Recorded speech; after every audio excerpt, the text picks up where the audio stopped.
Hello friends, welcome to Sunday class. मैं आपके सामने फिर हाजिर हूँ संडे की एक सुंदर सी कहानी लेकर। उम्मीद करती हूँ आप सब लोग कुशल मंगल होंगे और अपने जीवन में अच्छे काम कर रहे होंगे, मॉरल वैल्यूज को अपना रहे होंगे, अपने माता पिता का आदर निरंतर कर रहते आ रहे होंगे और कर रहे होंगे, अपने दादी बाबा की सेवा कर रहे होंगे, क्योंकि ये लोग हमारे जीवन की नींव हैं। ये लोग हैं तो हम हैं। इनके होने से हमारे जीवन का महत्व बढ़ जाता है। आइए आज की कहानी की ओर चलते हैं। कहानी ऐसी कोई खास तो नहीं है, लेकिन खास उद्देश्य लिए हुए है। इस कहानी में आपको एक ऐसा गूढ़ ज्ञान मिलेगा जिसकी तलाश हर इंसान को होती है।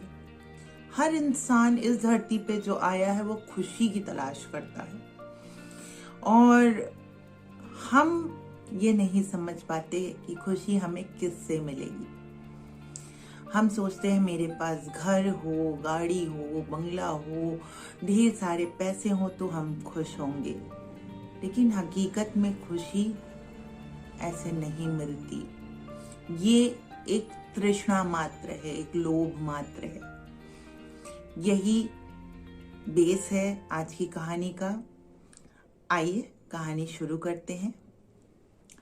एक भद्र महिला थी जिनके पास सब कुछ था। सब कुछ मतलब धन दौलत, घर बार, बच्चे, परिवार, गाड़ी, बंगला, हर चीज से वो संपन्न थी, मगर वो हर समय उदास रहती थी।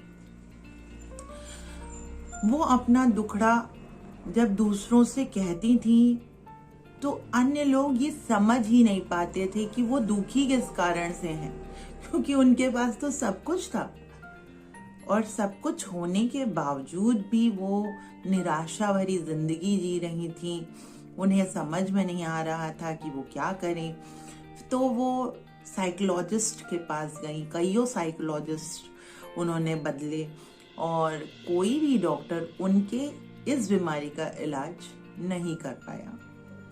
सबने दवाइयां दी, सजेशंस दिए, लेकिन कोई भी उनकी इस निराशा का उपचार नहीं कर पाया। एक दिन थक हार के, जीवन से उदास होकर, निराश होकर उन्होंने सोचा कि क्या फायदा है ऐसे जीवन को जीने का जिसका कोई उद्देश्य ही नहीं है, जिसमें कोई खुशी ही नहीं है, निराशा ही निराशा है। उन्होंने अपनी गाड़ी निकाली और निश्चय कर लिया कि आज मुझे अपने आप को मृत्यु को सौंप देना है। गाड़ी निकालकर वो पहाड़ी की ओर चलने लगी। पहाड़ी की ओर जाते वक्त बीच में कई कस्बे पड़ते थे, और आखिरी कस्बा जब पड़ा तो उनकी गाड़ी पर एकाएक खुद ही ब्रेक लग गया। उन्होंने जो दृश्य देखा वो कुछ समझ ही नहीं पाई। उन्होंने एक व्यक्ति को देखा, एक इंसान को देखा जो इतना खुश था, इतना प्रसन्न था, और वो कर क्या रहा था? कुत्ते को रोटी खिला रहा था। तो वो महिला इतनी बहुत चक्की सी रह गई कि उन्होंने गाड़ी को ब्रेक लगाया, किनारे करके खड़ा किया और उस व्यक्ति से जाकर पूछा, मुझे खुशी कब मिलेगी?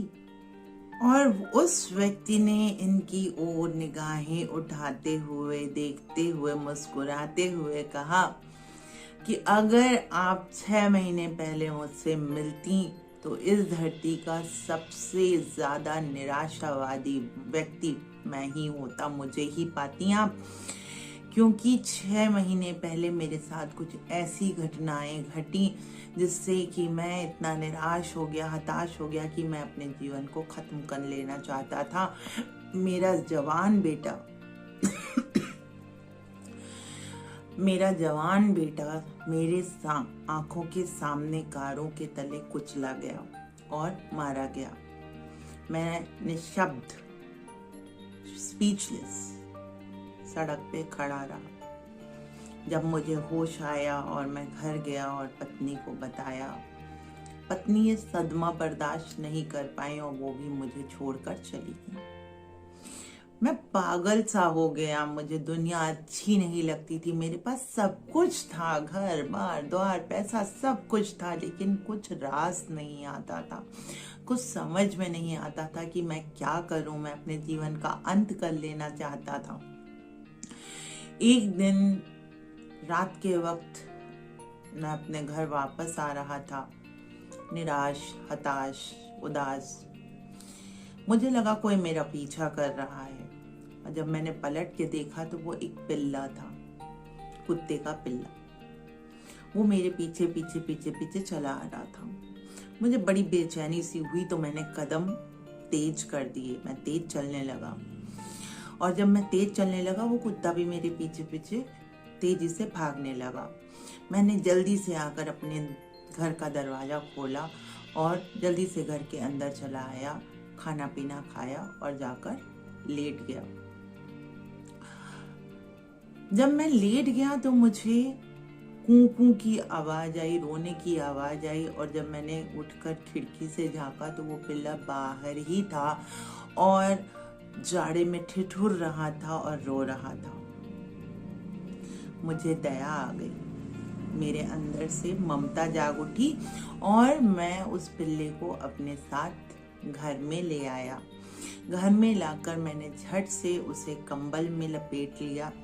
कंबल में लपेटने के बाद मैंने दूध गर्म किया, दूध को ठंडा करके उसको दिया, और उसके दूध पीने का जो तरीका था, जो जिस तेजी से वो पी रहा था, जिस लालच से वो पी रहा था, उसको देखकर मेरे चेहरे पर अनंत खुशी छा गई, जो खुशी मुझे 6 महीने में नहीं मिली थी।